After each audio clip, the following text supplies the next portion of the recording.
High high high, আমি এই ভিডিওটি বাংলাতে করছি আমার পেজের জন্য নয়, আমার প্রোফাইলের জন্য। তো মূল কথা হচ্ছে এটা, বাংলাতে কিছু গান্ডু এবং আনভক্ত আছে, এরা আমার প্রোফাইলে এসে কিছু কমেন্ট করছে।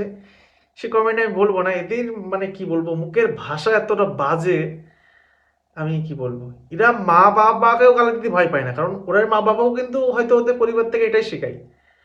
আমি আজ পর্যন্ত যত লোককে কমেন্ট করেছি বা আমি আজ পর্যন্ত যত কিছু পোস্ট করেছি, কাউকে গালি বা কাউকে বাজে ভাষা আক্রমণ করিনি, হিংসাত্মক ভাষায় কাউকে কথা বলিনি। মূল কথা হচ্ছে, মানুষ যেটা করবে সেটা ভাববেন তার পরিবার থেকে পায়। এখন যদি আমি এই ভিডিওতে গালি দিই, খায়াকার আর বাকি কিছু প্লাস প্লাস প্লাস, যেটা আপনি ভাবছেন ভেবে নিন, আমি অনেক কিছু আমি আলাদা ভেবে বলছি, আপনি আলাদাভাবে ভাবছেন, সেটা আপনি কমেন্ট করতে পারেন। তো এই যে মানুষগুলো এই কথাগুলো বলছে, এরা আসলে মানে দেশভক্ত না, এরা আনভক্ত। দেশভক্ত যারা হয় তারা কি করে জানো তো, যে পার্টিকে ক্রিটিসাইজ করে, ধরো যেই পার্টি বর্তমানে ক্ষমতা আছে সেই পার্টিকে যে ক্রিটিসাইজ করে, সে আসল দেশভক্ত। কারণ সে চাচ্ছে ভালো কিছু, মানে ধরুন একটা পার্টি খারাপ কিছু করছে, সেই পার্টিটাকে সে ভালো করার জন্য চেষ্টা করছে, তাহলে সেটাই আসল ভালো কাজ। আর সে যদি ভালো কাজ না করে, সে যদি ভয়তে বসে থাকে অথবা সে অন্য কিছু করে থাকে, চাটতে থাকে, তাহলে কিন্তু সে দেশভক্ত কখনো হতে পারে না। দেশভক্ত হতে গেলে দুটো তিনটে জিনিস তোমাকে অবশ্যই মানতে হবে। প্রথমত তোমাকে সত্য কথা বলতে হবে, দেশে কি চলছে সেটা বলতে হবে। তুমি যে কোনো পার্টিকে সাপোর্ট করতে পারো, তুমি বিজেপিকে করতে পারো, কংগ্রেসকে করতে পারো, এবং আলাদা আলাদা স্টেটে আলাদা আলাদা পার্টি সাপোর্ট করো। বর্তমানে টিএমসি আছে পশ্চিমবাংলায়, তামিলনাড়ুতে টিভিকে, আর অনেক অনেক পার্টি আছে।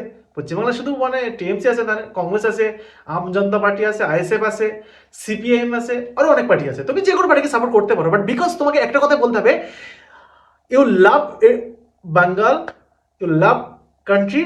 তো প্রথমত তোমাকে প্রশ্ন করার সুযোগ করতে হবে, তুমি যেই পার্টিকে সাপোর্ট করো না কেন, তুমি যেই ধর্মই হও না কেন, প্রথমত তোমাকে প্রশ্ন করতে হবে। তুমি যদি প্রশ্ন না করতে পারো, তাহলে তুমি দেশভক্ত কোনো হতে পারবে না।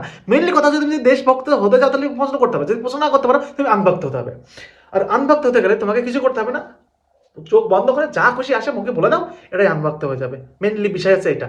তো এই যারা আনভক্তগুলো করে, যারা গালাগালি দেয়, মা বাবাকে যদি গালাগালি দেয় বা আরো অন্য কিছু কথা বলে, তাহলে আসলেই মানে মূর্খ। যদি তোমাদের কোনো জ্ঞান না থাকে, আমাকে বলো, আমি তোমাকে কিছু বই পাঠিয়ে দেবো, কিনে আমার আমার টাকায় কিনে তোমাকে পাঠিয়ে দেবো। অথবা আমার যদি টাকা কম পড়ে যায়, তাহলে আমি গুগল থেকে তোমাকে কপি করে বা কোথাও থেকে আমি অরিজিনাল সোর্স থেকে তোমাকে আমি দেবো। আমি যেইটাই কথা বলি, সোর্স নিয়ে কথা বলি, সোর্স ছাড়া কখনো কথা বলি না।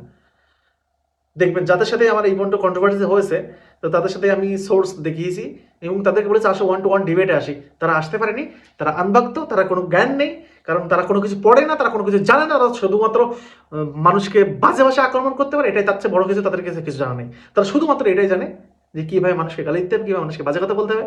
ভাই, আমার পেছনে প্রচুর মানুষ আছে সমালোচনা করার জন্য, মানে ভালো কিছু না, খারাপ কিছু সমালোচনা করার জন্য।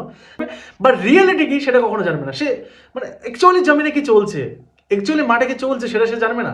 সে কখনো দেখবে না, সে দু চারটা রিলস দেখবে, দু চারটা ভিডিও দেখবে, নিউজ চ্যানেল দেখবে, এখান থেকে মনে করে সে দেশের অনেক কিছু জেনে গেছে। বাট রিয়েলিটি এমন নয়। রিয়েলিটি ফ্যাক্ট চেক করতে হয়, রিয়েলিটি জানতে হয়, কোথায় কি হচ্ছে না হচ্ছে সব কিছু খুঁজতে হয়, খুঁজে বের করতে হয়, তারপরে আসল জিনিসটা জানা যায়। যাক, অনেক কথা বলে ফেললাম, সরি টু সি। আমি যদি কাউকে দুঃখ দিয়ে ফেলি, আমার কথা যদি কেউ কষ্ট পেয়ে থাকো, তাহলে ভাই আমাকে ক্ষমা করে দিও। আমি জাস্ট ভালো চেয়েছি, ভালো কিছু বলার চেষ্টা করলাম। যদি আমার কথায় কেউ কোনো খারাপ কিছু মনে করো, তাহলে অবশ্যই ক্ষমা করে দিও। কারণ আমি কোনো পার্টিকে খারাপ বলতে চাই না, যে খারাপ কাজ করবে তাকেই খারাপ কাজ করতে হবে, না কেন তাকে খারাপ বলতে হবে। মেনলি কথা এটাই। তাহলে তুমি দেশভক্ত হবা, না হলে তুমি আনভক্ত হবা, কোনটা হবা এটা ভেবে নাও।